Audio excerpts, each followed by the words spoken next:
സമയത്ത് ഒരു ട്രാജഡി വന്നു ഞങ്ങൾക്ക് ഫാമിലിയിൽ.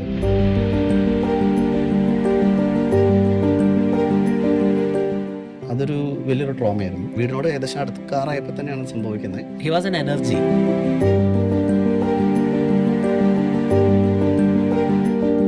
ഇത്തിരി സ്ട്രഗിൾ ചെയ്തിരുന്ന ഒരു കാലഘട്ടമായിരുന്നു. എങ്ങനെയാണ് ഫാമിലിയോട് പോയി പറഞ്ഞത്? ഇങ്ങനെയൊരു കാര്യത്തെപ്പറ്റി നിങ്ങൾ കൺസിഡർ ചെയ്യാറുണ്ടോ? അവൻ ചെയ്യുമായിരുന്ന കുറേ കാര്യങ്ങളുണ്ട്. പിന്നെ നമ്മുടെ നാട് പണ്ടത്തെക്കാളും ഒത്തിരി മാറി.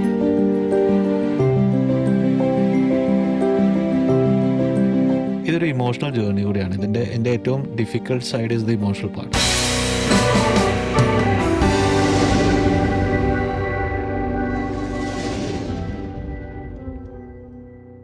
ഒരു അപകടത്തിൽ ജീവൻ നഷ്ടപ്പെട്ടിട്ടും മറ്റുള്ളവരിലൂടെ ജീവിക്കുന്ന ജുവൽ എന്ന ചെറുപ്പക്കാരൻ്റെ കഥയാണ് ഞങ്ങൾക്ക് ഇന്ന് പറയാനുള്ളത്. ഞങ്ങളുടെ കൂടെ ഉള്ളത് സ്റ്റെനിലാണ്, ജുവലിൻ്റെ കസിൻ. ഞങ്ങൾക്ക് ഒത്തിരി അറിയാവുന്ന ഒരു പയ്യനായിരുന്നു ജുവൽ. മാധ്യമങ്ങളിലൊക്കെ ഒത്തിരി ഡിസ്കസ് ചെയ്യപ്പെട്ടിട്ടുണ്ട്. എനിക്ക് തോന്നുന്നു ആ 1 year ആനിവേഴ്സറിയുടെ സമയത്ത് ജുവലിന്റെ കൈകൾ ഏറ്റുവാങ്ങിയ യുവതിയുടെ കൈ പിടിച്ച് നടക്കുന്ന ജുവലിന്റെ കൈ, ആ ഒരു വീഡിയോ വെരി ടച്ചിങ് ആയിരുന്നു. എന്തായിരുന്നു ജുവൽ? എങ്ങനെയായിരുന്നു ജുവൽ? ജുവൽ നമ്മൾ നേരത്തെ പറഞ്ഞ പോലെ എൻ്റെ അമ്മയുടെ ബ്രദറിന്റെ മകനാണ്, എൻ്റെ കസിനാണ്. അവര് 3 മക്കളടങ്ങുന്ന ഒരു ഫാമിലിയാണ്. അവൻ്റെ ചാച്ചൻ എന്ന് പറയുന്നത് അവൻ്റെ പപ്പ, മമ്മ, പിന്നെ ജുവല് ആണ് ഏറ്റവും ഇളയത്, പിന്നെ 2 ജ്യേഷ്ഠന്മാർ. ജുവല് ജനിക്കുമ്പോൾ ഞങ്ങൾക്ക് ഫാമിലിയിൽ ഭയങ്കര എക്സൈറ്റ്മെന്റും കാര്യങ്ങളൊക്കെ ആയിരുന്നു. കാരണം ജുവല് മാത്രമല്ല, തൊട്ട് പുറകെ പിറ്റേ ദിവസം തന്നെ ഞങ്ങൾക്ക് വേറൊരു കസിൻ കൂടെ ഉണ്ടായിരുന്നു. ഭയങ്കര ഫാമിലി ഭയങ്കര ത്രില്ലായിട്ടിരിക്കുന്ന ഒരു അവസരമായിരുന്നു. അങ്ങനെ ഞങ്ങൾ മുന്നോട്ട് പോകുന്നു. അവൻ്റെ ചാച്ചൻ വന്നിട്ടൊക്കെ ഒന്ന് സെറ്റിൽ ആവുന്ന ഒരു സമയമായിരുന്നു. ബാംഗ്ലൂർ പുള്ളിക്കാരൻ ജോലിയും കാര്യങ്ങളൊക്കെ ഉണ്ട്. അപ്പോൾ അങ്ങോട്ടേക്ക് അവർ മൂവ് ചെയ്യാൻ റീലൊക്കേറ്റ് എനിക്ക് പ്ലാൻ ചെയ്യുന്ന സമയം. അങ്ങനെ ഒരു പ്ലാൻ ചെയ്യുന്ന സമയമാകുമ്പോഴത്തേനും ജുവലിന് ഏകദേശം ഒരു 3-4 വയസ്സുണ്ട്. അപ്പോൾ ആ സമയത്ത് ഒരു ട്രാജഡി വന്നു ഞങ്ങൾക്ക് ഫാമിലിയിൽ. അവൻ്റെ ചാച്ചൻ ഒരു ബൈക്ക് അപകടത്തിൽ മരണപ്പെട്ടു. ജുവലിന്റെ ഫാദർ. അതൊരു വലിയൊരു ട്രോമയായിരുന്നു. വിത്തിൻ 3-4 months ഞങ്ങളുടെ ഗ്രാൻഡ് ഫാദറും അതുപോലെ തന്നെ പാസ്സായി. അപ്പം അതും എല്ലാം കൂടെ ഫാമിലി ഒത്തിരി ഡൗണിലേക്ക് പോയി. ആ സമയത്ത് എന്ന് പറഞ്ഞത് ഇവരെ എങ്ങനെ അതിനകത്തുനിന്ന് ഉയർത്തി കൊണ്ടുവരും എന്നുള്ളൊരു ഇതിനകത്തായിരിക്കും സ്വാഭാവികമായിട്ടും ഞങ്ങൾ ഫോക്കസ് ചെയ്തിരുന്നത്. പക്ഷെ അതിനിടയിൽ മിസ്സായി പോയൊരു കാര്യമുണ്ട്. കാരണം എന്താണെന്ന് വെച്ച് കഴിഞ്ഞാൽ ഈ ജുവൽ എന്ന് പറയുന്നത് അവൻ്റെ ചാച്ചനുമായിട്ട് ഭയങ്കര അറ്റാച്ച്ഡ് ആയിട്ടുള്ള ഒരു കുഞ്ഞാണ്. അപ്പം അവൻ്റെ ചാച്ചൻ്റെ നെഞ്ചിൽ കിടന്നുറങ്ങി, ആ ചൂട് ഇട്ടിട്ട് കിടന്നുറങ്ങിയതായിരുന്നു അവൻ. അങ്ങനെ വളർന്നതാണ് അവൻ്റെ വളരെ ചെറിയ പ്രായത്തിൽ. പിന്നീട് അവൻ വലുതായി 3-4 വയസ്സെത്തി സംഭവിച്ചു കഴിഞ്ഞപ്പോൾ അവൻ്റെ കുഞ്ഞു മനസ്സിനേറ്റ പ്രഷർ എന്താണെന്ന് നമുക്കറിയില്ലായിരുന്നു. പിന്നെ അവൻ വലുതായി സ്കൂളിങ്ങിലൊക്കെ എത്തിക്കുന്ന സമയത്താണ് നമുക്ക് കുറച്ചും കൂടി കാര്യങ്ങൾ അതായത് പുറത്തേക്ക് എവിഡൻ്റ് ആവുന്നത്. കാരണം കൊച്ചിന് ഫോക്കസ് ചെയ്യാനും മറ്റുള്ള പല കാര്യങ്ങൾക്കൊക്കെ ബുദ്ധിമുട്ടുണ്ട്. അവന് ലേൺ ചെയ്യുമ്പോൾ പ്രത്യേകിച്ച് മാത്തമാറ്റിക്സ് അങ്ങനെയുള്ള ചില ലേണിംഗ് ഡിഫിക്കൽട്ടീസ് അങ്ങനെയുള്ള ചില കാര്യങ്ങൾ കൊച്ച് പ്രകടിപ്പിക്കാൻ തുടങ്ങി. അവനെ എന്തെങ്കിലും അതൊരു ഭയം ആ കൊച്ചിന് പലപ്പോഴും ഉണ്ടായിരുന്നു. പക്ഷെ അതേസമയം മിടുക്കനാണ്. അവന് കോൺഫിഡന്റ് ആയിട്ടുള്ള ചില മേഖലകളുണ്ട്. അതിനകത്ത് അവൻ അഗ്രഗണ്യനാണ്. ആർക്ക് വേണ്ടിയിട്ട് ചങ്ക് പറിച്ചു കൊടുക്കും നമ്മൾ പറയുന്ന നമ്മുടെ നാട്ടിലെ അങ്ങനെ വിളിക്കാവുന്ന ഒരു പയ്യനും കൂടിയാണ്. അത് പലരും പറയുന്നുണ്ട് ഈ ജുവലിന് നോ പറയാനായിട്ട് അറിയാൻ പാടില്ല. ഒരു പക്ഷെ അതൊരു നല്ലൊരു ക്വാളിറ്റി ആണോ എന്ന് എനിക്കറിയില്ല. പക്ഷെ എങ്കിൽ കൂടി നോ പറയാനായിട്ട് ആ കൊച്ചിന് അറിയില്ല. ഞാൻ ആ വീഡിയോ കണ്ട ജുവൽ ഒരു വെരി വൈബ്രന്റ് പേഴ്സണാലിറ്റി. അവന്റെ ടീച്ചേഴ്സ് ആണെങ്കിലും അവന്റെ ഫ്രണ്ട്സ് ആണെങ്കിലും കൂടെ ഉണ്ടായിരുന്ന ആൾക്കാരും കസിൻസും ഫാമിലി എല്ലാം പറയുന്നത് അവന്റെ ഒരു ഹി വാസ് എൻ എനർജി, ഒരു ടൈപ്പ് ഓഫ് എപ്പോഴും പോസിറ്റീവുള്ളവർക്ക് ആ ഒരു താങ്ങും തണലും എന്ന് പറയുന്ന ഒരു സംഭവം ഉണ്ടല്ലോ, അതായിരുന്നു ജുവൽ ഞങ്ങളുടെ ഫാമിലിയിൽ. കാരണം ഞങ്ങൾ 16 കസിൻസ് ആണെന്ന് പറഞ്ഞത്. അപ്പോൾ 16 കസിൻസിൽ പലരും പല രീതിയിലേക്ക് മാറുമ്പോഴും ജുവലിൽ ശരിക്കും പറഞ്ഞു കഴിഞ്ഞാൽ അവൻ്റെ അവസാന നിമിഷം വരെ ഫാമിലിയിലുണ്ടായിരുന്നു. 24 വയസ്സിലേക്ക് എത്തുന്നതിന് തൊട്ട് മുമ്പായിരുന്നു സംഭവിക്കുന്നെങ്കിൽ പോലും ആ 23 വർഷവും അവൻ നമ്മുടെ ഫാമിലി തന്നെ ഉണ്ടായിരുന്നു. അപ്പോ കഴിഞ്ഞ വർഷം അല്ലേ സ്റ്റെനിൽ ആ സമയത്ത് നാട്ടിലായിരുന്നു? ശ്യാമേ, ഞാൻ നാട്ടിലല്ലായിരുന്നു സത്യത്തില്. പക്ഷെ ഞാൻ എന്തോ ഒരു നിമിത്തം കൊണ്ട് നമ്മൾ അവിടെ ചെന്ന് എത്തിപ്പെടുക എന്ന് പറയുന്ന പോലെ ആയിരുന്നു. ഞാൻ നാട്ടിലോട്ട് എൻ്റെ ഫാദറിന്റെ ഫസ്റ്റ് അടുത്ത ആനിവേഴ്സറിയുടെ ചടങ്ങുകൾക്ക് വേണ്ടിയിട്ട് നാട്ടിലോട്ട് പോകുമായിരുന്നു. അപ്പം ആ പ്രാവശ്യം ഞാൻ ചെന്നപ്പോൾ ട്രിവാൻഡ്രത്ത് ചെന്നിറങ്ങുന്നു. ഞാൻ ട്രിവാൻഡ്രത്തേക്ക് പോകുന്നത് നിങ്ങളോടൊക്കെ പറഞ്ഞിട്ട് പോയത് ആ യാത്രയായിരുന്നു. ട്രിവാൻഡ്രത്ത് ചെന്നിറങ്ങിയിട്ട് ആലപ്പുഴയാണ് വൈഫ് ഹൗസിൽ ചെന്നിട്ട് അവിടെ നിന്ന് ഒന്ന് റെസ്റ്റ് ചെയ്ത് വെളുപ്പിന് പിറ്റത്തെ ട്രെയിനിൽ അങ്ങോട്ടേക്ക് പോകും. അപ്പൊ ജുവലിന്റെ ജ്യേഷ്ഠനും കൂടി വന്നിട്ട് എന്നെ പിക്ക് ചെയ്യാനായിട്ടുള്ള കാര്യങ്ങളെല്ലാം അറേഞ്ച് ചെയ്തിരിക്കുന്ന സമയത്ത് എയർപോർട്ടിൽ വെച്ചിട്ട് ഞാൻ വന്നിട്ട് ഞാൻ പറഞ്ഞു എടാ ഞങ്ങൾ എത്തി എന്നുള്ള കാര്യങ്ങളൊക്കെ പറയുന്നു. അപ്പൊ അവന്റെ ജ്യേഷ്ഠനുണ്ട് അവിടെ. അപ്പോൾ പറഞ്ഞു ഓക്കെ ഞങ്ങളിവിടെ ഉണ്ട്. ഞങ്ങൾ ഇപ്പം ആന്റിയുടെ വീട്ടിലായിരുന്നു അവർ അന്ന് രാത്രിയിൽ. ഞാൻ എയർപോർട്ടിൽ നിന്നൊക്കെ അങ്ങോട്ട് പോകുമ്പോൾ മിഡ് നൈറ്റ് ക്രോസ് ചെയ്തു. അപ്പൊ എനിക്കിപ്പോ ഫോണിൽ സിമ്മോ കാര്യങ്ങളൊന്നും ഇല്ല. അപ്പൊ ഞാൻ പറഞ്ഞു ഓക്കെ എന്നാൽ നമുക്ക് നാളെ കാണാം എന്നൊക്കെ പറഞ്ഞിട്ട് ഞാൻ ഫോൺ വെക്കുന്നു. ഞാൻ എൻ്റെ വൈഫ് ഹൗസിൽ ചെല്ലുന്നു. അതിനുശേഷം ഞാൻ കിടന്നുറങ്ങുന്നു. പക്ഷെ അതിനിടയിൽ എനിക്ക് കോളുകൾ വരുന്നുണ്ടായിരുന്നു. നല്ല നല്ല യാത്രയുടെ ക്ഷീണം. ക്ഷീണം സ്വാഭാവികമായിട്ടും നമ്മൾ ഉറങ്ങി പോകുന്നു. പിന്നെ മൾട്ടിപ്പിൾ കോളുകൾ ഇങ്ങനെ വരുന്ന സ്വാഭാവികമായിട്ടും നമ്മൾ എണീക്കുമല്ലോ. എണീറ്റ് ഫോൺ അറ്റൻഡ് ചെയ്യുമ്പോഴാണ് പറയുന്നത് ഇങ്ങനെ ആ യാത്രയിൽ ആന്റിയുടെ വീട്ടിൽ നിന്ന് സ്വന്തം വീട്ടിലോട്ടുള്ള യാത്രയിൽ നമ്മുടെ സ്വന്തം സ്ഥലത്ത് തന്നെ വെച്ചിട്ട് വീടിനോട് ഏകദേശം അടുക്കാറായപ്പോൾ തന്നെയാണ് സംഭവിക്കുന്നത്. അപകടം സംഭവിക്കുന്നു. പിന്നീട് അവർക്ക് ജുവലിന് അനക്കമൊന്നുമില്ല എന്നുള്ള കാര്യങ്ങൾ ഇതൊക്കെ കേൾക്കുന്നു. പിന്നെ അവൻ ഹോസ്പിറ്റലാന്ന് പറഞ്ഞു. പിന്നെ ഞാൻ അപ്പൊ തന്നെ അവിടെ നിന്ന് ഹോസ്പിറ്റലിലേക്ക് തിരിക്കുമായിരുന്നു. അങ്ങനെയാണ് ഈ അപകടം സംഭവിക്കുന്നത്. അപ്പൊ ഏതൊരു അപകടം പോലെ തന്നെ ജുവലിന് ക്രിട്ടിക്കലായിരുന്നു. ഏത് പോയിന്റിൽ വെച്ചിട്ടാണ് ഒരു ഓർഗൻ ഡൊണേഷൻ എന്നല്ലെങ്കിൽ ഈ അവയവം നമുക്കൊരു മുന്നോട്ട് ഒരു വഴിയില്ല എന്ന് ഉള്ള ആ ഒരു ഡിസിഷനിലേക്ക് എത്തിയത് എത്ര ദിവസം കഴിഞ്ഞിട്ടായിരുന്നു? പ്രിസൈസ് ആയിട്ട് പറയുകയാണെങ്കിൽ 26-ാം തീയതി വെളുപ്പിനാണ്, മിഡ് നൈറ്റിന് ശേഷമാണ് ഈ അപകടം സംഭവിക്കുന്നത്.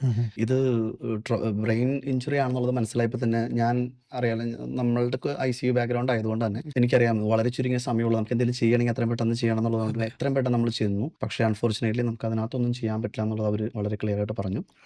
ഡോക്ടേഴ്സ് പറഞ്ഞു. അപ്പോൾ ഞാൻ എൻ്റെ റിപ്പോർട്ട്സും കാര്യങ്ങളും അപ്പം തന്നെ റിട്രീവ് ചെയ്തിട്ട് എത്രയും പെട്ടെന്ന് നമുക്ക് കിട്ടാവുന്ന ഏറ്റവും നല്ല മെഡിക്കൽ കെയർ എല്ലാം തന്നെ ഞാൻ റീച്ച് ഔട്ട് ചെയ്ത് നോക്കിയായിരുന്നു. പക്ഷേ അൺഫോർച്ചുനേറ്റ്ലി നമുക്ക് അവനെ ഒരു സർജിക്കൽ മാനേജ്മെന്റിലൂടെ തിരിച്ചു കൊണ്ടുവരാൻ പറ്റില്ല എന്നുള്ളത് എല്ലാവരും തന്നെ, അതായത് നമുക്ക് ആ എറണാകുളത്തും ഉള്ള എല്ലാ ഹോസ്പിറ്റലിലും തന്നെ ഞാൻ ഞാൻ ആ സമയത്ത് നാട്ടിലുണ്ടായിരുന്നല്ലോ, ഓർക്കുന്നുണ്ട്. ഞാൻ നിങ്ങൾ വഴിയായിട്ടും ഞാൻ അന്വേഷിച്ചിട്ടുണ്ട് റെഫറൻസ് കിട്ടാൻ വേണ്ടിയിട്ട്.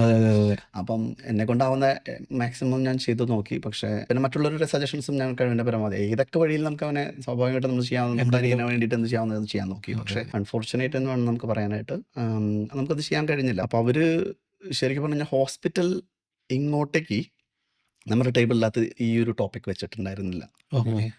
ഒരു 26-ാം തീയതി മുതൽ നമ്മൾ കൗണ്ട് ചെയ്യുകയാണെന്നുണ്ടെങ്കിൽ ഒരു 4-5 ദിവസമായിട്ട് നമ്മൾ ഇങ്ങനെ വെയിറ്റ് ചെയ്തു. ഇതിന്റെ പ്രോഗ്രസ് ഉണ്ടോ, സ്വെല്ലിങ് കുറഞ്ഞിട്ട് എന്തെങ്കിലും, അതായത് അറ്റ്ലീസ്റ്റ് ഒരു നമുക്ക് അവൻ്റെ ലൈഫ് മെയിൻറ്റെയിൻ ചെയ്യാവുന്ന രീതിയിൽ നമുക്ക് അവനെ കിട്ടുമെങ്കിൽ ഞങ്ങളതായിരുന്നു ആവശ്യപ്പെട്ടിരുന്നത്. പക്ഷേ അങ്ങനെ ഒരു പ്രോഗ്രസ്സിലേക്ക് അവൻ പോകുന്നില്ലായിരുന്നു. പിന്നെ ഒരു ട്രോമാറ്റിക് ബ്രെയിൻ ഇഞ്ചുറി ഒരു സിറ്റുവേഷൻ വരുമ്പോൾ നമുക്ക് അറിയാമല്ലോ ഔട്ട്കം എന്താവുന്നുള്ളത്. ഇത്രയും കാലത്തെ നമ്മുടെ ഒരു പ്രൊഫഷണൽ എക്സ്പീരിയൻസ് വെച്ചിട്ടുള്ള ഒരു അനുഭവം ഉള്ളതുകൊണ്ട് ഞാൻ അങ്ങോട്ടേക്ക് ടേബിളിലോട്ട് വെക്കുമായിരുന്നു ഈ ഒരു ടോപ്പിക്. ഇതാണ് നമ്മളുടെ സിറ്റുവേഷൻ എങ്കിൽ ഇനി നമുക്ക് ഒരു ഡിക്ലറേഷൻ എന്നൊരു സിറ്റുവേഷനിലേക്കാണ് നമ്മൾ പോകുന്നതെന്നുണ്ടെങ്കിൽ നമുക്ക് ഇങ്ങനെയൊരു കാര്യത്തെപ്പറ്റി നിങ്ങൾ കൺസിഡർ ചെയ്യാറുണ്ടോ എന്നുള്ള ചോദ്യം അല്ല, ഞാൻ ഡോക്ടേഴ്സിനോട് ചോദിക്കുമായിരുന്നു. ആക്ച്വലി ഞാൻ ഡോക്ടേഴ്സിനോട് ചോദിച്ചു, ഇങ്ങനെയാണെന്നുണ്ടെങ്കിൽ അവിടെ ഒരു നല്ലൊരു മാമായിരുന്നു ഇന്റൻസീവിസ്റ്റ്. അപ്പോൾ ഞാൻ പുള്ളിക്കാരനോട് സംസാരിച്ചു. അപ്പോൾ പുള്ളിക്കാരി പറഞ്ഞു, നമുക്കിത് കൺസിഡർ ചെയ്യാവുന്ന ഒരു കാര്യമാണ്. ജൂലിൻ്റെ കേസിൽ ഇത് കുറച്ചും കൂടി ആപ്റ്റും കൂടിയാണ്. പക്ഷെ ഇത് ഞങ്ങളായിട്ട് അങ്ങോട്ടേക്ക് വെക്കുന്നില്ല, പകരം അതായത് ഞങ്ങൾ അങ്ങോട്ടേക്ക് വെക്കുമ്പോൾ ഇപ്പോഴത്തെ ഒരു കാലഘട്ട ട്രെൻഡ് വെച്ചിട്ട് അതിനൊരു മിസ്റീഡ് ചെയ്യപ്പെടും. പ്രത്യേകിച്ചും നമ്മളെന്ന് പറഞ്ഞാൽ ജോസഫ് എന്ന് പറഞ്ഞ ശേഷം ഈ ഓർഗൻ ഡൊണേഷൻ ഒരു മൊത്തത്തിലൊരു നെഗറ്റീവ് ഒരു ഇമ്പാക്ട് ഉണ്ടായിട്ടുണ്ടെന്ന് തോന്നാറുണ്ട്. അതുകൊണ്ടായിരിക്കും അവരെത്തിക്കലി അവരതിന് സ്റ്റെപ്പ് ഇൻ ചെയ്യാത്തതെന്ന് തോന്നുന്നു അല്ലേ ശ്യാമേ? അത് വലിയൊരു ഫാക്ടറാണ് ശരിക്കും പറഞ്ഞു കഴിഞ്ഞാൽ. ഇൻഫാക്ട് ശരിക്കും പറഞ്ഞാൽ ഞാൻ ആ മൂവി കണ്ടിട്ട് എനിക്ക് വളരെയധികം ഒരു നല്ലൊരു മൂവിയാണെന്ന് തന്നെയാണ് എനിക്കിപ്പോഴും അതിനെ പറ്റിയുള്ള അഭിപ്രായം. പക്ഷേ അത് റിലേ ചെയ്ത മെസ്സേജ് എത്രമാത്രം അതിൻ്റെ ആ ഒരു റിയൽ സെൻസിൽ തന്നെയാണോ ആൾക്കാർ ഉൾക്കൊണ്ടിരിക്കുന്നത് എന്നുള്ള കാര്യത്തിലാണ് എനിക്കിപ്പോൾ ചെറിയൊരു സംശയമുള്ളത്. പ്രത്യേകിച്ച് നമ്മൾ ആ ഒരു ജേർണി കൂടെ പോയി കഴിഞ്ഞപ്പോഴാണ് നമുക്കത് മനസ്സിലാവുന്നത്. നമ്മൾ ആ കാര്യങ്ങൾ ഹോസ്പിറ്റലിലേക്ക് സജസ്റ്റ് ചെയ്തതിന് ശേഷം അവര് സത്യത്തിൽ നമ്മളോട് പറഞ്ഞത്, ഞാൻ വിചാരിച്ചിരുന്നത് എന്താണെന്ന് വെച്ച് കഴിഞ്ഞാൽ നമ്മൾ അങ്ങോട്ടേക്ക് വെക്കുന്നു, അപ്പോൾ അവര് ഓക്കെ എന്ന് നമുക്ക് മുന്നോട്ട് പോകാം, കാര്യങ്ങൾ അങ്ങനെ ചെയ്യുന്നുള്ള രീതിയിലൊക്കെ ആയിരിക്കും അവർ സജസ്റ്റ് ചെയ്യണമെന്ന് വിചാരിച്ചത്. പക്ഷേ എനിക്ക് കിട്ടിയ റിസൾട്ട് തിരിച്ചായിരുന്നു. എനിക്ക് കിട്ടിയ റിസൾട്ട് നമ്മളിപ്പോൾ ഈ പറഞ്ഞ കാര്യങ്ങളൊക്കെ ആയിരുന്നു. അതായത് അവർ പറഞ്ഞു, നിങ്ങൾക്ക് മുന്നോട്ട് പോകാം, പക്ഷെ മുന്നോട്ട് പോയി കഴിഞ്ഞ് കഴിഞ്ഞാൽ ഒരു പക്ഷേ ഇതിനകത്ത് വരുന്ന ബുദ്ധിമുട്ടുകൾ എന്തൊക്കെയാണെന്നുള്ളതും അവർ നമ്മളെ വളരെ ക്ലിയർ എവിഡൻസോട് കൂടി തന്നെ പറഞ്ഞ് മനസ്സിലാക്കുകയായിരുന്നു ഹോസ്പിറ്റലിൽ. അപ്പം അതിൻ്റെ മെഡിക്കൽ ലീഗൽ സൈഡിലുള്ള ഡോക്ടർ ഉണ്ടായിരുന്നു. ഡോക്ടർ കാര്യങ്ങളൊക്കെ ഡീറ്റെയിൽ ആയിട്ട് പറഞ്ഞു, ഇനി നിങ്ങൾക്ക് മുന്നോട്ട് പോകണം എന്നുണ്ടെങ്കിൽ ഞങ്ങൾ പൂർണ്ണമായിട്ട് നിങ്ങളെ സപ്പോർട്ട് ചെയ്യും, പക്ഷെ നിങ്ങളതിൻ്റെ വരും വരായികൾ മനസ്സിലാക്കിയിരിക്കണം എന്ന് മാത്രമാണ് നമ്മളടുത്ത് പറഞ്ഞത്. അങ്ങനെ ഫാമിലിയോട് പിന്നീട് നമ്മൾ അവതരിപ്പിക്കുകയും അങ്ങനെ മുന്നോട്ട് പ്രോഗ്രസ് ചെയ്യുകയാണ് നമ്മൾ ചെയ്തത്. ഇതൊരു ഇമോഷണൽ ജേർണി കൂടിയാണ്. എൻ്റെ ഏറ്റവും difficult side is the emotional part അല്ലേ. നമുക്ക് ഇപ്പം ബാക്കിത്തെ എല്ലാം നമുക്ക് ഇത് ചെയ്യാൻ പറ്റുന്ന ഒരു കാര്യമാണ്. പക്ഷേ ആ ഇമോഷണൽ ഇത് how did you convince yourself? സ്റ്റെനിലിൻ്റെ എങ്ങനെയാണ് കൺവിൻസ്ഡ്?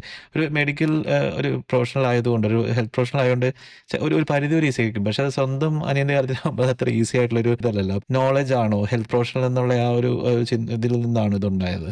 ലിജിനെ അതിനകത്തേക്ക് എത്തുക എന്ന് പറയുന്നത് വളരെ ഒരു ബുദ്ധിമുട്ടായ ഒരു കാര്യമായിരുന്നു സത്യം പറഞ്ഞു കഴിഞ്ഞാൽ. ഞാൻ ഈ ഒരു സിറ്റുവേഷൻ ഒത്തിരി ഡീൽ ചെയ്തിട്ടുണ്ട്. ഞാൻ ICU വർക്ക് ചെയ്യുമ്പോൾ സ്വാഭാവികമായിട്ട് ഇത് ഡീൽ ചെയ്തിട്ടുണ്ട്. ലിജിൻ പറഞ്ഞ പോലെ എന്നെ ഒരു പക്ഷേ ഒരു ഡിസിഷനിലേക്ക് എത്തിക്കാനുള്ള കാരണവും എൻ്റെ ആ ഒരു എക്സ്പീരിയൻസിനെ ആയിരിക്കാം. പക്ഷേ എങ്കിൽ കൂടെയും ഞാൻ ജുവലിൻ്റെ അടുത്തേക്ക് ചെല്ലുമ്പോൾ എന്തൊക്കെ പറഞ്ഞു കഴിഞ്ഞാലും എൻ്റെ അനുജൻ തന്നെയാണ് അവിടെ കിടന്നത്. അതൊരിക്കലും നമുക്ക് ഇത് ചെയ്യാൻ പറ്റത്തില്ലല്ലോ. പിന്നെ ഒരു മനുഷ്യൻ എന്ന നിലയിൽ നമുക്ക് വരുന്ന ഇമോഷൻസ് ഒക്കെ ആ സമയത്ത് ഭയങ്കരമായിട്ട് എന്നെ അഫക്ട് ചെയ്തിരുന്നു. ആരെങ്കിലും ചെറിയ കാര്യം എന്തെങ്കിലും പറഞ്ഞാൽ പോലും എന്നെ ഭയങ്കരമായിട്ട് എന്നെ സ്പർശിക്കുന്ന ഒരു സിറ്റുവേഷനിലായിരുന്നു. ചിലപ്പോൾ എനിക്ക് ഹാൻഡിൽ ചെയ്യാനായിട്ട് നമ്മളൊത്തിരി സംസാരിച്ചു വേണം ഞാൻ ഒത്തിരി സ്ട്രഗിൾ ചെയ്തിരുന്ന ഒരു കാലഘട്ടമായിരുന്നു. ഞാൻ മാത്രമല്ല എൻ്റെ എൻറ്റയർ ഫാമിലി ആ ഒരു സിറ്റുവേഷനുകൾ പോയിരുന്നു. അപ്പം ജുവലിന്റെ അടുത്തേക്ക് നമ്മൾ ചെല്ലണ സമയത്ത് എൻ്റെ മനസ്സിൽ വരുന്ന ചിന്തകൾ എന്ന് പറയുന്നത് എൻ്റെ പേഴ്സണൽ ചിന്തകൾ എന്നെ ഓവർവെൽം ചെയ്യുമായിരുന്നു ആ സമയത്ത്. എനിക്ക് അതിനകത്ത് നിന്ന് ഗെറ്റ് ഔട്ട് ചെയ്യാൻ ഞാൻ കുറച്ച് സമയം പിടിച്ചു. ഒരിക്കൽ ഒരു 3-4 days ഞാൻ കാര്യങ്ങൾ ഡീൽ ചെയ്യുന്നുണ്ടെങ്കിലും സെൽഫായിട്ട് ഞാൻ എന്നോട് തന്നെ ഫൈറ്റ് ചെയ്തുകൊണ്ടിരിക്കുന്ന ഒരു സിറ്റുവേഷൻ ആയിരുന്നു. പക്ഷെ അത് കഴിഞ്ഞു. ആ സാഹചര്യം കഴിഞ്ഞതിന് ശേഷം പിന്നീട് റിയാലിറ്റി ആക്സെപ്റ്റ് ചെയ്യുക എന്നുള്ളൊരു സിറ്റുവേഷനിലേക്ക് വന്നു കഴിഞ്ഞപ്പം ഞാൻ എന്നോട് ചിന്തിക്കാൻ തുടങ്ങി, ജുവൽ ഇപ്പം ആയിരിക്കുന്ന അവസ്ഥയിൽ അവൻ ഇതുവരെയ്ക്കും നമുക്ക് എല്ലാവർക്കും വലിയൊരു താങ്ങും തണലായിരുന്നു. ഇനി ഇവൻ്റെ യാത്ര എന്ന് മാത്രം ഒരു കാര്യത്തെ പറ്റി മാത്രമേ എനിക്ക് ചിന്തിക്കാനുള്ളൂ. അപ്പം ആ യാത്രയിൽ സ്വാഭാവികമായിട്ടും അവന് ഇനിയും എന്തെങ്കിലും ചെയ്യാനുണ്ട് എന്നുള്ളൊരു തോന്നൽ ആയിരുന്നു ഉള്ളത്. അവനെ കൊണ്ട് പറ്റാത്ത അതായത് അവനുണ്ടായിരുന്നെങ്കിൽ അവൻ ചെയ്യുമായിരുന്ന കുറെ കാര്യങ്ങളുണ്ട്. അപ്പൊ അവൻ ഇല്ലാത്ത സാഹചര്യത്തിലും ചിലപ്പോ ഒരു പക്ഷെ അവനത് ചെയ്യുമായിരിക്കും, അവനത് ചെയ്യാൻ പറ്റും. അതിനെ പറ്റിയായിരുന്നു പിന്നെ ചിന്ത. ഫാമിലിയിൽ ഈ കാര്യം ഞാൻ തന്നെയാണ് ശരിക്കും പറഞ്ഞാൽ ഞാൻ അവതരിപ്പിച്ചത്. അതാണ് എൻ്റെ അടുത്ത ഒരു പ്രശ്നം. അതാണ് ഇപ്പൊ എനിക്കൊരു നമുക്കൊക്കെ ഏറ്റവും ബുദ്ധിമുട്ടുള്ള കോൺവെർസേഷൻ ആയിരുന്നായിരിക്കാം അത്. നമ്മളിപ്പോൾ കേൾക്കുന്നവർക്കാണെങ്കിലും ചിലപ്പോൾ ഒരു പാടായിരിക്കാം. എങ്ങനെ ഇതേപോലത്തെ ഇപ്പൊ ഇനിയിപ്പോൾ എന്തെങ്കിലും ആർക്കെങ്കിലും ഇത് ഉപകാരപ്പെടേണ്ടി വന്നു കഴിഞ്ഞിട്ടുണ്ടെങ്കിൽ എങ്ങനെയാണ് ഫാമിലിയോട് പോയി പറഞ്ഞത്? ആർക്കും വരാതിരിക്കട്ടെ എന്ന് തന്നെ പ്രാർത്ഥിക്കുന്നു. ഞാൻ ഫാമിലിനോട് പറയാന്ന് പറഞ്ഞു കഴിഞ്ഞാൽ ഓഫ് കോഴ്സ് ഞാൻ എൻ്റെ ഫാമിലിയുടെ ബാക്ക്ഗ്രൗണ്ട്, ജുവലിന്റെ ഫാമിലിയുടെ ബാക്ക്ഗ്രൗണ്ട് എന്നോട് പറഞ്ഞല്ലോ. ജുവലിനോട് ഏറ്റവും അറ്റാച്ച്ഡ് ആയിട്ട് കിടക്കുക എന്ന് പറഞ്ഞു കഴിഞ്ഞാൽ ഒരു പക്ഷേ നിങ്ങൾക്ക് ഊഹിക്കാം അവൻ്റെ മമ്മ തന്നെയാണ്. ഇത് മമ്മേനോട് അവതരിപ്പിക്കുക എന്നുള്ളതാണ് എൻ്റെ ഏറ്റവും വലിയ ചലഞ്ചായിട്ട് ഞാൻ ഫേസ് ചെയ്തത്. ഞാൻ ശരിക്കും പറഞ്ഞു കഴിഞ്ഞാൽ from the beginning till last day വരെയും ഞാൻ ജുവലിൻ്റെ കൂടെ തന്നെ ഹോസ്പിറ്റലിൽ ഉണ്ടായിരുന്നു. മമ്മേനോട് ഞാൻ തന്നെ മെല്ലെ മെല്ലെ അവതരിപ്പിക്കുകയാണ്, ആൻറ്റി എനിക്ക് നമ്മൾ ചെയ്യാവുന്നതിൻ്റെ മാക്സിമം ചെയ്യുന്നുണ്ട്, പക്ഷെ നമുക്കൊന്നും ഒരു ഔട്ട്പുട്ട് അവൻ തരുന്നില്ല. അവൻ നമുക്ക് യാതൊരു തരത്തിലുള്ള ഒരു പോസിറ്റീവ് സൈനും അവൻ നമുക്ക് തരുന്നില്ല. അപ്പൊ ഇങ്ങനെ ഒരു സാഹചര്യത്തിൽ അവൻ ഒരു പക്ഷെ നമ്മളിൽ നിന്ന് യാത്ര പോകുന്ന ഒരു കാര്യത്തെപ്പറ്റി ഞാൻ മെല്ലെ ആന്റീൻ്റെ അടുത്ത് അവതരിപ്പിച്ചു. ആദ്യം അവനൊരു യാത്രയ്ക്ക് ഒരുങ്ങുന്ന ഒരു രീതിയിലാണ് ഇപ്പോൾ ഉള്ളത്. അപ്പൊ ഈ ഒരു യാത്രയിൽ അവൻ അങ്ങനെ പോകുന്ന സമയത്ത് ചിലപ്പോൾ ഒരു പക്ഷേ അവൻ എന്തൊക്കെയോ ബാക്കി വെച്ചിട്ടായിരിക്കും ആന്റി പോകുന്നുണ്ടാവുക എന്നുള്ള കാര്യങ്ങളൊക്കെ ഞാൻ മെല്ലെ ഞാൻ ഈ ICUന്റെ ഫ്രണ്ടിൽ ആന്റി അവനെ കാണാനായിട്ട് എല്ലാ ദിവസവും വിസിറ്റിംഗ് ടൈമിൽ പോയി നമുക്ക് ഒരു ടിപ്പിക്കൽ ടൈമിൽ മാത്രമേ നാട്ടിൽ പോകാൻ പറ്റുള്ളൂ. അപ്പൊ അവിടെ ഞങ്ങൾ ഒന്നിച്ചിരുന്നിട്ട് ഇങ്ങനെ ആന്റീനോട് സംസാരിക്കുമായിരുന്നു. പക്ഷെ എന്താ പറയാ, ഒരു മകനെ ചങ്ക് പറിച്ച് കൊണ്ടുപോകുന്ന ആ ഒരു വേദനയിൽ നിൽക്കുന്ന ഒരു അമ്മയ്ക്ക് ഒരു പക്ഷേ അത് മുഴുവനും അംഗീകരിക്കാനായിട്ടുള്ള ഉൾക്കൊള്ളാൻ പറ്റില്ല, ഒരു മാനസികാവസ്ഥയിലായിരിക്കില്ല. അതുകൊണ്ട് തന്നെ ആന്റി സത്യം പറഞ്ഞു കഴിഞ്ഞാല് ഫ്രം ദ ബിഗിനിങ് ആന്റി ഒരിക്കലും ഒരു നോയും പറഞ്ഞിട്ടില്ല. പക്ഷെ അതേസമയം ആന്റിക്ക് ഒരു യെസ്സും പറയാനായിട്ടുള്ള ഒരു ഇതില്ല, അത് പറ്റത്തില്ലായിരുന്നു.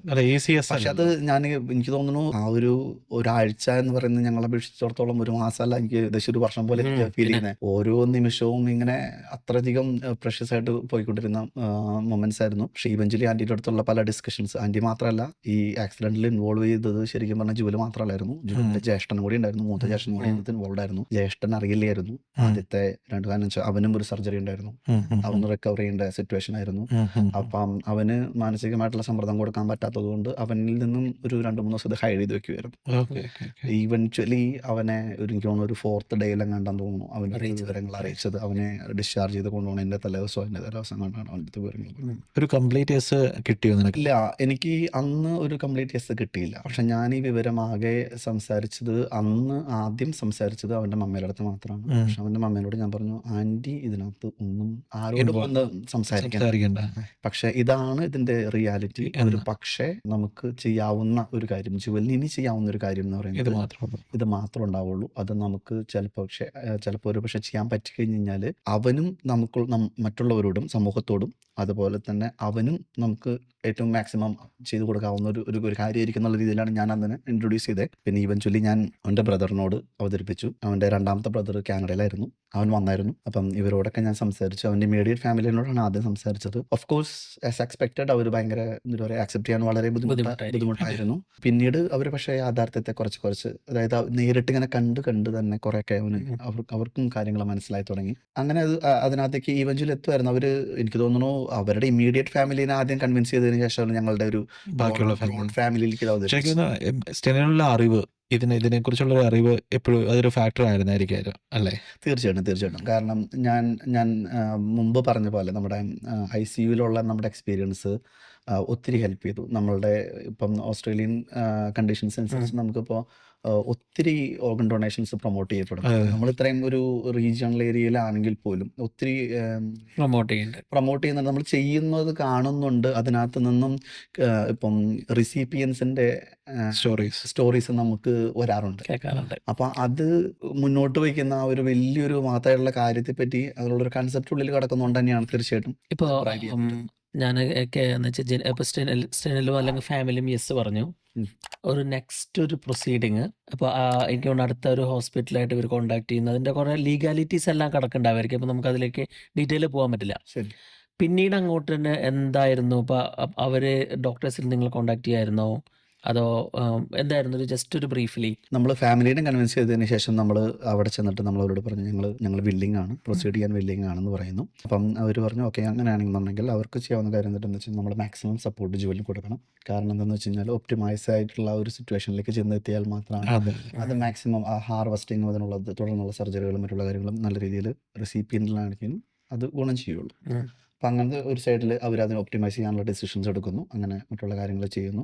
സ്വാഭാവികമായിട്ടും അല്ലാത്തൊരു കേസായിരുന്നുണ്ടെങ്കിൽ ഒരു പക്ഷേ ഒരു സർട്ടൺ ഡേയ്സ് കഴിഞ്ഞ് കഴിഞ്ഞാൽ അവരത് വീൻ ഓഫ് ചെയ്തുകൊണ്ടിരിക്കും അതിൻ്റെ സപ്പോർട്ട്സ് മറ്റുള്ള കാര്യങ്ങൾ. പക്ഷേ ഈ കേസിൽ അവർ ഹൈഡ്രേറ്റ് ചെയ്ത് മാക്സിമം അതിനെ ജോലിനെ സപ്പോർട്ട് ചെയ്യാനുള്ള കാര്യങ്ങൾ അവർ എടുക്കുന്നു.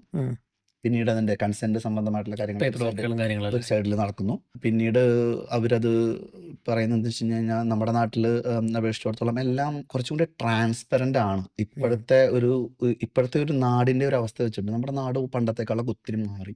പ്രത്യേകിച്ച് ഒരു മീഡിയ യുഗത്തിൽ നമ്മൾ നിൽക്കുമ്പോൾ നമുക്ക് ചുറ്റിലും നമ്മൾ കാണാത്ത ഒത്തിരി കണ്ണുകളുണ്ട്.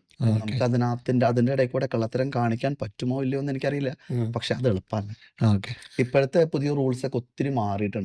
പ്രത്യേകിച്ച് ആ ലീഗൽ ഇതിനകത്തേക്ക് ഞാൻ ഒത്തിരി ഡീറ്റെയിൽ ആയിട്ട് ശ്യാമ ഒരു കാര്യം പ്രത്യേകം പറയേണ്ടതുണ്ട്. ഞാൻ ഫേസ് ചെയ്ത ഒരു പ്രധാനപ്പെട്ട പ്രശ്നം ഞാൻ പറയാം. അതായത് നമ്മുടെ നാട്ടിൽ ഈ ഓർഗൻ ഡൊണേഷന്റെ ഒരു സംവിധാനം ആദ്യം ഗവൺമെന്റ് മുന്നോട്ട് കൊണ്ടുവരുമ്പോൾ അതിന്റെ പേര് മൃതസഞ്ജീവിനി എന്നുള്ള പേരിലായിരുന്നു ഈ സംഭവം ഇറക്കിക്കൊണ്ടിരുന്നത്. അതായത് ഈ ഒരു പരിപാടി ഗവൺമെന്റ് അവതരിപ്പിച്ചത്.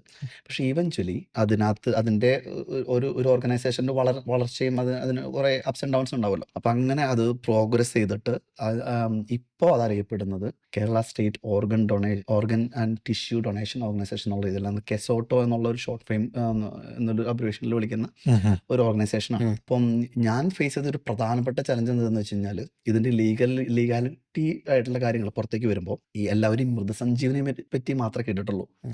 ഈ നെയിം ചേഞ്ച് ചെയ്തത് ജനങ്ങളിലേക്ക് അത്രമാത്രം ഗവൺമെന്റും അവിടുത്തെ സിസ്റ്റം എടുത്ത് ഒരു അല്ലാതെ പേരൊന്നും പോപ്പുലർ അല്ല എന്നുള്ളത് അല്ലേ? അത്രയധികം പോപ്പുലർ അല്ലെന്ന് എനിക്ക് തോന്നുന്നു. കാരണം എന്താണെന്ന് വെച്ച് കഴിഞ്ഞാൽ ഗവൺമെന്റ് ഒഫീഷ്യൽസിന്റെ ഇടയിൽ പോലും അത് അറിയത്തില്ലായിരുന്നു. നമുക്കൊരു ബുദ്ധിമുട്ടായി. എനിക്ക് എപ്പോഴും നടക്കുന്ന ഒരു കാര്യമല്ലല്ലോ മറ്റേ ഒരു ഓർഗൻ ഡൊണേഷൻ എന്ന് പറഞ്ഞു കഴിഞ്ഞാൽ. അപ്പം മറ്റൊരു വലിയൊരു ഫാക്ടറാണ് ലിജൻ. കാരണം ഞാൻ ഈ ഓർഗൻ ഡൊണേഷന്റെ അവരുടെ 1-2 കോർഡിനേറ്റേഴ്സ് ഒക്കെ ആയിട്ട് പിന്നീട് ഞാൻ കണക്ഷനിലുണ്ടായിരുന്നു. അവർ പുതിയ ഏതെങ്കിലും ഒരു ഓർഗൻ ഡൊണേഷൻ എന്തെങ്കിലും കാര്യങ്ങൾ വരുന്ന സമയത്ത് ഞാൻ എൻക്വയറി ചെയ്യുന്നു ഇത് എവിടെയാ എന്താ സംഭവം. കാരണം എന്താണെന്ന് വെച്ചാൽ നമ്മൾ ആ പാത്തിൽ കൂടെ പോയി കഴിയുമ്പോൾ നമുക്ക് ആ വാല്യൂ ഭയങ്കരമായിട്ട് എനിക്ക് തോന്നി. അപ്പം ഞാൻ അറിയാൻ വേണ്ടിയിട്ട് ക്യൂരിയോസിറ്റിയുടെ പുറത്താണ് ഞാൻ അവരോട് ചോദിക്കുമായിരുന്നു. അപ്പോൾ അവരുമായിട്ടുള്ള ഡിസ്കഷനിൽ എനിക്ക് മനസ്സിലായ കാര്യം എന്താണെന്ന് വെച്ച് കഴിഞ്ഞാൽ കേരളം സത്യം പറഞ്ഞാൽ ഇത്ര സാക്ഷരത എന്നൊക്കെ നമ്മൾ പറയുന്ന നമ്മുടെ നാട് ഈ ഒരു കാര്യത്തിൽ സത്യത്തിൽ ഒരു പുറകോട്ടാണ്. അതെല്ലാം മെച്ചപ്പെടുമെന്ന് വിചാരിക്കാം. അത് കഴിഞ്ഞു. പിന്നെ നമുക്ക് അറിയാം ഇപ്പൊ ജുവലിന്റെ അവയവങ്ങൾ വേറെ ആളുകളിലേക്ക് എത്തി. അതിപ്പോഴും ഒരു വളരെ നമ്മളന്ന് പറഞ്ഞ പോലെ കഴിഞ്ഞ ഒരു 2 ആഴ്ച മുമ്പോ ഒരു മാസം മുമ്പോ മറ്റോ 1 ഇയർ കഴിഞ്ഞിട്ട് ഉള്ള ഒരു ജേണിയിലേക്ക് എത്തി. തീർച്ചയായിട്ടും അല്ലെ? അതിലൊരു ഞാനൊരു വീഡിയോ കണ്ടായിരുന്നു സ്റ്റെനിലിന്റെ ആ ഒരു ഫാമിലി ഇവന്റിന്റെ യൂട്യൂബിൽ കിടക്കുന്നുണ്ട്. എനിക്കത് മുഴുവൻ കാണാൻ എന്നെ ഭയങ്കര ഒരു കാരണം ആ ജുവലിന്റെ കൈ സ്വീകരിച്ച അവരും ഒത്തിരി പേര് അവിടെ ജോയിൻ ചെയ്തായിരുന്നു ആ ഒരു ഇതില്. എനിക്ക് തോന്നുന്നു ആ ഒരു നന്മ ആ ചെയ്തതിന്റെ ഒരു വലിപ്പം നമ്മൾ കാണുന്നത് അപ്പോഴാണ്. അതെ അതെ അല്ലെ? അതെങ്ങനെയായിരുന്നു സംഭവിച്ചത്?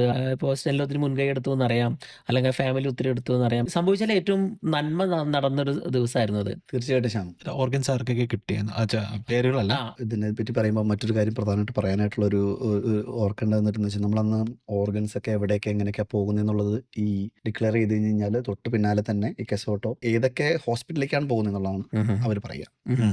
അതിനകത്ത് ട്രിവാൻഡ്രം മെഡിക്കൽ കോളേജിലേക്ക് പോയിട്ടുണ്ടായിരുന്നു. ഉം. പിന്നെ ഒരു ഓർഗൻ പോയത് 2-3 ഓർഗൻസോളം പോയത് ഓക്കെ, അത് അവര് ഡിസ്ട്രിബ്യൂട്ട് ചെയ്തു. അവർ ഡിസ്ട്രിബ്യൂട്ട് ചെയ്തു. പോയി കഴിഞ്ഞ് കഴിഞ്ഞപ്പം പിന്നീട് വന്നൊരു പ്രധാന ആ സമയത്ത് നമ്മൾ ഹാൻഡ്സ് ഡൊണേറ്റ് ചെയ്യുന്നതിനെ പറ്റി ഉള്ളൊരു ഡിസിഷൻ ഉണ്ടായിരുന്നു. ഉം. അതിനെപ്പറ്റി ഹാൻഡ്സും ഡൊണേറ്റ് ചെയ്യപ്പെടും എന്നുള്ളത് നമ്മളോട് അറിഞ്ഞപ്പോൾ തന്നെ ഞങ്ങൾ നേരത്തെ കൂട്ടി പറഞ്ഞിട്ടുണ്ടായിരുന്നു, ഇല്ല ഉം. ഞങ്ങളെ കൊണ്ട് കഴിയില്ല എന്നുള്ളൊരു തീരുമാനം എടുത്തിട്ടുണ്ടായിരുന്നു. പക്ഷേ ശ്യാം പറഞ്ഞ ഒരു പോയിന്റിലേക്ക് ഞങ്ങൾ എത്തിയത് എങ്ങനെയാണെന്ന് വെച്ച് കഴിഞ്ഞാൽ, അങ്ങനെ ഒരു ഡിസിഷൻ എടുത്തിട്ട് ഉള്ള ആ ഒരു ഈവനിങ്ങിൽ ഞങ്ങൾ അവിടെ നിൽക്കുമ്പോൾ ഈ റിസിപ്പിയന്റിന്റെ ഭാഗത്ത് നിന്ന് അവരെ റെപ്രസെന്റ് ചെയ്തിട്ട് ഹോസ്പിറ്റലിൽ നിന്നും റെപ്രസെന്റേറ്റീവ്സ് വന്നിട്ട് ഞങ്ങളോട് വളരെ വിനീതമായിട്ട് തന്നെയാണ് അഭ്യർത്ഥിച്ചത്. ഇങ്ങനെ ഒരു സിറ്റുവേഷനിൽ നിൽക്കുന്ന 2 ഹാൻഡും ഇല്ലാതെ നിൽക്കുന്ന ഏകദേശം ജുവലിന്റെ അത്രയും പോലും പ്രായമില്ലാത്ത ഒരു പെൺകുട്ടിയുടെ കാര്യം, ആ കുട്ടിയുടെ ഫോട്ടോ കാണാനായിട്ട് ഞങ്ങൾക്കിടയായി. നമുക്കൊരു പ്രാവശ്യമേ നമ്മിലേക്ക് നോക്കാൻ പറ്റുള്ളൂ. അത്രയധികം നമുക്ക് എന്നിട്ട് പറയാം നമ്മളുടെ മനസ്സിലിരിക്കുന്ന ഒരു സിറ്റുവേഷൻ ആയിരുന്നു. പിന്നീട് ഞങ്ങൾ വീണ്ടും ഫർദറായിട്ട് ഒരു സ്റ്റെപ്പും കൂടി എസ്കലേറ്റ് ചെയ്ത് ഫാമിലിയുടെ അടുത്ത് ഇതും കൂടി കൺവിൻസ് ചെയ്യേണ്ട ഒരു സിറ്റുവേഷൻ ആയിരുന്നു. പക്ഷേ അതിൽ നിന്നും അപ്പം ഞങ്ങൾ എൻ്റെ മനസ്സിലും അവൻ്റെ ബ്രദറും എൻ്റെ കൂടെ ഉണ്ടായിരുന്നു. അപ്പം ഞങ്ങളുടെ മനസ്സിൽ പോയൊരു കാര്യം എന്നിട്ടെന്ന് വെച്ച് കഴിഞ്ഞാൽ, ഇപ്പോൾ വളരെ ഡിഫിക്കൽട്ട് ആയിട്ടുള്ള ഒരു ഡിസിഷനാണ് ഞങ്ങൾ എടുക്കുന്നത്. ഓൾറെഡി ഒരു ഒരു ബുദ്ധിമുട്ടായിട്ടുള്ള സിറ്റുവേഷനിൽ നിൽക്കുന്ന ഒരു ഫാമിലി അതിന് ഓൺ ടോപ്പായിട്ട് ഇങ്ങനെ അതിനേക്കാൾ ഹാർഡായിട്ടുള്ള ഒരു ഡിസിഷനിലേക്ക് വരുന്നു. അതിനകത്ത് എന്തെങ്കിലും ഒരു നന്മ തീർച്ചയായിട്ടും ഒളിഞ്ഞിരിക്കുന്നുണ്ടെന്നുള്ള എനിക്ക് 100% ഉറപ്പായിരുന്നു. എൻ്റെ മനസ്സിലെ ഏറ്റവും വലിയ എയിമും ഈ പറഞ്ഞ ഒരു ദിവസത്തിന് വേണ്ടിയിട്ടാണ് ഞാൻ കാത്തിരുന്നത്. അതായത് ജുവൽ തിരിച്ചു വന്നിട്ട് ഉം. ജുവലിന്റെ കൈകൊണ്ട് ജുവലിന്റെ അമ്മേനെ വാരിപ്പുണരുന്നൊരു ദിവസം. ഉം. അത് എത്ര മനോഹരായിരിക്കും ഉം. എന്നുള്ളത് എനിക്ക് ഊഹിക്കാൻ പറ്റില്ലെങ്കിലും അത് നല്ലതായിരിക്കും തന്നെ ഞാൻ ചിന്തിച്ചിട്ടുണ്ടായിരുന്നു. അപ്പം അങ്ങനെ ഒരു പേര് പറഞ്ഞിട്ടാണ് നമ്മൾ കഴിവിന്റെ പരമാവധി ഫാമിലിനെ കൺവിൻസ് ചെയ്തു. അതിനുശേഷം 1 വർഷത്തെ ചടങ്ങിന് നമ്മൾ ഇവരൊക്കെ വിവരം അറിയിച്ചിരുന്നു. ഇന്നമാരൊക്കെയാണ് കാര്യങ്ങൾ എന്നുള്ള കാര്യങ്ങളൊക്കെ അറിയിച്ചിട്ടുണ്ടായിരുന്നു. അപ്പോൾ അവർ വരാനായിട്ട് വളരെയധികം തയ്യാറായിട്ട് നിൽക്കുമായിരുന്നു. ശരിക്കും പറഞ്ഞു കഴിഞ്ഞാൽ അവർക്ക് ഫാമിലിനെ കാണണം എന്നുള്ള ഒരു ഇതിനകത്തായിരുന്നു. ടെക്നിക്കലി പറയുകയാണെന്നുണ്ടെങ്കിൽ കോൺഫിഡൻഷ്യാലിറ്റി ഉണ്ട് അവിടെ. ഉം. പക്ഷെ അറ്റ് ദ സെയിം ടൈം അവർക്ക് അതറിയണം എന്നുള്ള ഒരു സിറ്റുവേഷൻ ആണെന്നുണ്ടെങ്കിൽ എനിക്ക് തോന്നുന്നു അതിന്റെ ഒരു നന്മയുടെ വശം പുറത്തേക്ക് അറിയണമെന്നുണ്ടെങ്കിൽ എനിക്ക് തോന്നുന്നു ഇതുപോലുള്ള കാര്യങ്ങൾ അറിയണം എന്നാണ് അതിന്റെ ഒരു നന്മ ഇത്തിരി കൂടി ലോകത്തിലേക്ക് എത്തിയത്, അതിന്റെ ഒരു റിയൽ ആയിട്ട് പുറത്തേക്ക് വന്നത് എനിക്ക് തോന്നുന്നു ആ ഒരു ഇവന്റിനും കൂടി ശേഷം തോന്നുന്നു അല്ലെ? എനിക്ക് അങ്ങനെ തന്നെ കാരണം തോന്നുന്നു. ജുവലിന്റെ അവയവങ്ങൾ ഇപ്പൊ കൈ ആണെങ്കിൽ പോലും ബാക്കി ഇപ്പോ 2 കിഡ്നീസ്, ഹാർട്ട്, കോർണിയ, 2 ഹാൻഡ്, അതെല്ലാം വേറെ വേറെ അവന്റെ അവയവങ്ങളായിട്ട് റിസീവ് ചെയ്തിട്ടുള്ള ആൾക്കാർ, സ്വീകരിച്ച ആൾക്കാർ അവിടെ വന്ന് അവന്റെ അമ്മയുടെ അടുത്ത് നിൽക്കണ ആ ഒരു മൊമെന്റ് ഉണ്ടല്ലോ. ഞാൻ പറഞ്ഞല്ലോ ആ ഒരു മൊമെന്റിന് വേണ്ടിയിട്ട് മാത്രമാണ് നമ്മൾ കാത്തു വരുന്ന ഒരു സമയം. സത്യം പറഞ്ഞാൽ ഹാൻഡിന്റെ സർജറി ചെയ്ത ഡോക്ടറുടെ വൈഫ് ഉൾപ്പെടെയാണ് ഒന്ന് വന്നത്. അവർ വളരെ വില്ലിങ് ആയിരുന്നു. മറ്റൊരു സിറ്റുവേഷനിലും നമ്മൾ അവരുടെ വിവരങ്ങൾ അറിയിച്ചിരുന്നു. ഫാമിലിയിൽ ഒരു സിറ്റുവേഷൻ വന്നു കഴിഞ്ഞപ്പം അവരും അപ്പോഴും വരാനായിട്ട് ആഗ്രഹിച്ചിരുന്നു. പക്ഷേ ചില സാങ്കേതിക തടസ്സങ്ങൾ നടന്നില്ല എന്ന് മാത്രമേ ഉള്ളൂ. അതായത് അത്രയധികം അവർക്ക് ഈ ഡോണറിന്റെ ഫാമിലിനെ കാണാനായിട്ട് ഒത്തിരി അധികം ആഗ്രഹം ഉണ്ടായിരുന്നു. അവരവിടെ വന്നെന്ന് മാത്രമല്ല, അപ്പം സ്വാഭാവികമായിട്ട് ഈ ചടങ്ങിൽ ഒത്തിരി ചുറ്റും ഞങ്ങളുടെ വീടിനടുത്തുള്ള ഫാമിലി ആൻഡ് ഫ്രണ്ട്സ് എല്ലാവരും ഉണ്ടായിരുന്നു. നാട്ടിലെ എല്ലാവർക്കും ഇതൊരു അപൂർവ കാഴ്ചയായിരുന്നു. ചടങ്ങുകൾ ഒത്തിരി നടന്നിട്ടുണ്ട്. അതായത് മരണാനന്തര ചടങ്ങുകളായിരിക്കാം, അല്ലെങ്കിൽ വാർഷികത്തിന്റെ ചെറിയ തോതിലുള്ള ഒരു ഗ്യാതറിങ്ങുകൾ, അങ്ങനെയുള്ള പല കാര്യങ്ങളും ഞങ്ങളുടെ നാട്ടിൽ സ്വാഭാവികമാണ്. പക്ഷേ ഈറൻ അണിയിപ്പിക്കുന്ന ചില മൊമെന്റ്സ്, അത് ഈറൻ അണിയിപ്പിക്കുക എന്ന് പറയുന്നത് ചിലപ്പോൾ മറ്റു കാര്യങ്ങൾക്കും പറ്റുമായിരിക്കും. പക്ഷെ എന്താ പറയാ, നമ്മുടെ മനസ്സിൽ ഒരു കനലാണോ എന്ന് എനിക്ക് പറയാൻ പറ്റില്ല. എനിക്ക് അതിനെ എക്സ്പ്രസ് ചെയ്യാൻ അറിയില്ല. ഞാൻ ഒത്തിരി റിഗ്രറ്റ് ചെയ്യുന്ന ഒരു ഡേ ആണത്. കാരണം എനിക്ക് ഫിസിക്കലി അതൊന്ന് കാണാനോ അനുഭവിക്കാൻ പറ്റിയില്ലല്ലോ എന്നുള്ളൊരു ജീവനിലെ ഈ ആനുവൽ ഡേ എന്ന് പറയുന്നത്. ഞങ്ങളതിനെ വിളിച്ചത് അവന്റെ സ്വർഗത്തിലെ ആദ്യത്തെ ബർത്ത്ഡേ എന്നായിരുന്നു. കാരണം അവൻ ഇന്നും ജീവിക്കുന്നു എന്നുള്ളത് നമുക്ക് പറയാൻ പറ്റും. പക്ഷെ അത് പറയാന്ന് മാത്രമല്ലല്ലോ, ശരിക്കും ഇൻ റിയാലിറ്റിയിൽ നമ്മളെല്ലാവരും ഒരു ഫീലിംഗ് ആയിരുന്നു. ശ്യാം നേരത്തെ പറഞ്ഞ പോലെ അവന്റെ മമ്മ ആ കൊച്ച് വന്ന ആ ഒരു സമയം മുതൽ ആ കൈകളിൽ എത്രമാത്രം ചേർന്നിരിക്കാൻ പറ്റുമോ അത്രയധികം ചേർന്ന് തൊട്ടും തലോടിയും മാത്രമായിട്ട് അങ്ങനെ ഇരിക്കുമായിരുന്നു. വേറൊരു ഇൻട്രസ്റ്റിംഗ് ആ വീഡിയോയിൽ അതും കാണുന്നുണ്ടാവും. ജുവലിന്റെ ഒരു ഓർമ്മ ഞാൻ നേരത്തെ പറഞ്ഞല്ലോ, ഞങ്ങളുടെ ഫാമിലിക്ക് മൊത്തം ഒരു താങ്ങുമായിരുന്നു, അവൻ തണലായിരുന്നു. അങ്ങനെ ഒരു സാഹചര്യത്തിൽ അവളുടെ കൈകൊണ്ട് എന്ന് പറഞ്ഞു കഴിഞ്ഞാൽ ജുവലിന്റെ കൈകൊണ്ട് ജുവൽ അവിടെ ഒരു മരം നട്ടു. അവന്റെ അതാണ് ആ വീഡിയോ അവന്റെ അമ്മയുടെ കിടപ്പുമുറിയിനോട് ചേർന്ന് അവര് മരം നട്ടു. എനിക്ക് തോന്നുന്നു ഒത്തിരി ഇമോഷൻസ് പങ്കുവെക്കാത്ത ആന്റി ചിലപ്പോൾ പക്ഷെ ഇന്ന് തിരിഞ്ഞു നോക്കുമ്പോൾ ഓരോ ദിവസവും ഉണരുന്നതും ഉറങ്ങുന്നതും ഈ ഒരു വളരുന്ന ജീവനുള്ള അവന്റെ കൈകൾ കൊണ്ട് അവള് വെച്ചു കൊടുത്ത ആ ഒരു മരം കണ്ടിട്ടായിരിക്കാം. അതായിരിക്കും ചിലപ്പോൾ ആന്റിയുടെ മുന്നോട്ടുള്ള ഒരു ഡ്രൈവ്. വെരി പവർഫുൾ ആയിട്ടുള്ള മെസ്സേജ്, ഒരു സന്ദേശം. കാരണം ഇന്നത്തെ ഒരു കാലത്ത് മരണം ആർക്കും സംഭവിക്കാം, പക്ഷെ അതിന്റെ ഒരു നല്ലൊരു സൈഡും അല്ലെങ്കിൽ അതിന്റെ ഒരു നല്ലൊരു ഭാഗവും എപ്പോഴും ലോകത്തേക്ക് ഇങ്ങനെ പകർന്നു കൊടുക്കാന്നുണ്ട്. അവയവദാനത്തൊക്കെ വലിയൊരു ദാനമില്ല അല്ലെ? തീർച്ചയായിട്ടും. പക്ഷെ എനിക്ക് അതിനകത്ത് പറയാനുള്ള കാര്യം വെച്ചിട്ടുണ്ടെങ്കിൽ നമ്മളിപ്പോൾ ആരെങ്കിലും ഇത് കേട്ട് ഇൻസ്പയർഡ് ആയിട്ട് നിങ്ങൾക്ക് തോന്നുവാണ് ഓക്കെ ഇങ്ങനെ ഒരു സാധ്യത ഉണ്ടല്ലോ എന്ന് തോന്നുവാണ്, നിങ്ങൾക്ക് ഉറപ്പായിട്ടും രജിസ്റ്റർ ഫോർ ഓർഗൻ ഡൊണേഷൻ.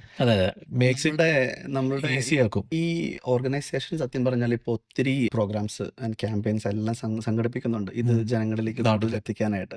എനിക്ക് തോന്നുന്നു എത്രമാത്രം നമ്മൾ അതിനകത്ത് വർക്ക് ചെയ്യുന്നോ, എത്രമാത്രം അതിനെപ്പറ്റി ഒരു അവയർനെസ് കൊടുക്കുന്നോ അത്രയും നല്ലത് തന്നെയാണ്. കാരണം എന്താണെന്ന് വെച്ച് കഴിഞ്ഞാൽ ഇത്രയധികം ഇതെല്ലാം ഉണ്ടായിട്ടും ഇതെവിടേക്കോ സ്വന്തം ആവശ്യങ്ങൾ വരണ സമയത്ത് നമ്മളുടെ ജുവലിന് പകരം ഒത്തിരി പേര് ഇത് ചെയ്തിട്ടുണ്ട്. പക്ഷെങ്കിലും നമ്മളുടെ ആരെങ്കിലും ആ ഒരു ടേബിളിൽ അല്ലാന്നുണ്ടെങ്കിൽ ആ ഒരു സിറ്റുവേഷനിലേക്ക് വരണ സമയത്ത് അതിനെ അംഗീകരിക്കാനായിട്ട് നമ്മളിപ്പോഴും വിമുഖത കാണിക്കുന്നു എന്നുള്ളതാണ് പ്രധാനപ്പെട്ട. അവിടെയാണ് അത്തരം സമയത്താണ് ഇപ്പൊ സ്റ്റെനിലും ആ ഒരു ഫാമിലിയും, ഇപ്പൊ ജുവലിന്റെ അമ്മയാണെങ്കിൽ പ്രത്യേകിച്ച്, അവന്റെ ബ്രദേഴ്സ് ആണെങ്കിൽ പ്രത്യേകിച്ച് ഒരു വലിയൊരു മാതൃക ഉറപ്പായിട്ടും ഈ ലോകത്തിന് കാണിച്ചു. ചിലപ്പോ ഇത് ചിലപ്പോ സംസാരിക്കുക പോലും ഇല്ലാതെ എങ്കിലും ആ ഒരു ഫാമിലി ഒരു ഇത്രയും വലിയൊരു കാര്യം അവർക്ക് ഫാമിലിക്ക് അതിലും വലുത് എന്ത് ചെയ്യാൻ പറ്റും? അത് വലിയൊരു ഇതാണ്. ഇപ്പം നമ്മൾ ഓർഗൻ ഡൊണേറ്റ് ചെയ്യാൻ വേണ്ടിയിട്ട് എക്സ്പ്രസ് ചെയ്യണം, നമ്മൾ രജിസ്റ്റർ ചെയ്ത് കഴിഞ്ഞാൽ ഗുണം. എനിക്ക് തോന്നിയ ഒരു ഗുണം എന്ന് വെച്ചിട്ടുണ്ടെങ്കിൽ ഇപ്പം ഞാൻ എൻ്റെ ഓർഗൻ ഡൊണേഷൻ്റെ ഇത് ചെയ്ത് ഞാൻ വൈഫിനോട് പറഞ്ഞു ഞാൻ കംപ്ലീറ്റ്ലി ഇതാണ്. അത് makes it life easier for them. നമുക്കിപ്പോൾ എന്തെങ്കിലും സംഭവിച്ചു കഴിഞ്ഞിട്ടുണ്ടെങ്കിൽ അവർ ഇതിനെക്കുറിച്ച് ചിന്തിച്ച് ബുദ്ധിമുട്ടോ അയ്യോ ഇവന് വേണമായിരുന്നോ വേണ്ടായിരുന്നോ, they know that this is what we want to do.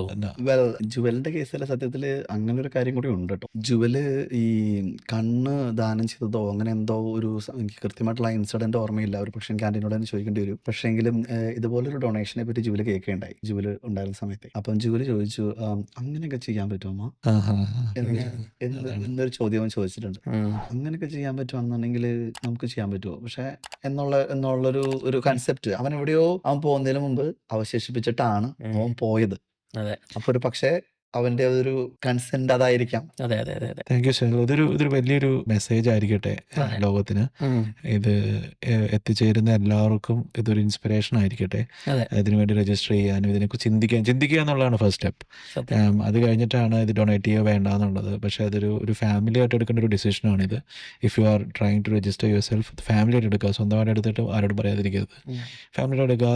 They could be a bit of ഒരു ചെറിയൊരു ബുദ്ധിമുട്ടുണ്ടാകും, പക്ഷെ ഇത് make sense. At the end of the day ഇത് ആണ് ഇതിൻ്റെ അൾട്ടിമേറ്റ്. നമ്മളില്ലാതിരിക്കുമ്പോഴും നമ്മളെക്കുറിച്ച് ഓർക്കാനും നമ്മളെക്കുറിച്ച് നമുക്ക് വേണ്ടി ചിന്തിക്കാനും പറ്റുന്ന ഒരവസ്ഥയാണ് ഏറ്റവും നല്ലത്. നമ്മൾ ലോകത്തിന് എന്തെങ്കിലും ബാക്കി വെച്ചിട്ട് പോവുക എന്ന് പറയുന്ന ആ വലിയ വാക്യത്തിന് ഏറ്റവും നല്ലൊരു എക്സാമ്പിളാണ്. തീർച്ചയായിട്ടും. Thank you. എനിക്കറിയാം ഇത് ഭയങ്കര ഇമോഷണൽ ആയിട്ടുള്ള ഒരു ഇതാണ്. ഞങ്ങളും ഒരു ഇച്ചിരി ഒരു എന്താ പറയുക, നമുക്ക് ഞങ്ങൾ നോർമൽ ഇതിൽ നിന്ന് മാറിയിട്ടുള്ള ഒരു ടൈപ്പ് പോഡ്കാസ്റ്റ് ആണ്. പക്ഷേ we thought it is very important ആ ഒരു മെസ്സേജ് ജനങ്ങളിലേക്ക് അല്ലെങ്കിൽ ആൾക്കാരിലേക്ക് എത്തണം എന്നുള്ളത് നമ്മളൊരു ഹെൽത്ത് കെയർ പ്രൊഫഷണൽസ് എന്നുള്ള നമുക്കൊരു റെസ്പോൺസിബിലിറ്റി ഉണ്ടല്ലോ. അതുകൊണ്ട് തന്നെയാണ് ശ്യാമ ഞാൻ അങ്ങനെ ഒരു ഡിസ്കഷനിൽ നമ്മൾ സംസാരിച്ചതും. എനിക്ക് തോന്നുന്നു ഇത് വളരെ ഇമ്പോർട്ടൻ്റ് ആണ്. Thank you. അപ്പം എന്തെങ്കിലും ഉണ്ടെങ്കിൽ ഇതിനെക്കുറിച്ച് കൂടുതൽ അറിയുന്നുണ്ടെങ്കിലോ ഞങ്ങൾ ഇതിൻ്റെ ലിങ്ക്, ആ വീഡിയോയുടെ ലിങ്ക് നമ്മുടെ ഇതിനകത്ത് ഇട്ടേക്കാം, നമ്മുടെ ഷോ നോട്ട്സിൽ ഇട്ടേക്കാം. അപ്പം you can get to that. എല്ലാവർക്കും നന്ദി കേട്ടിരുന്നതിൽ. Thank you. Thanks for having me.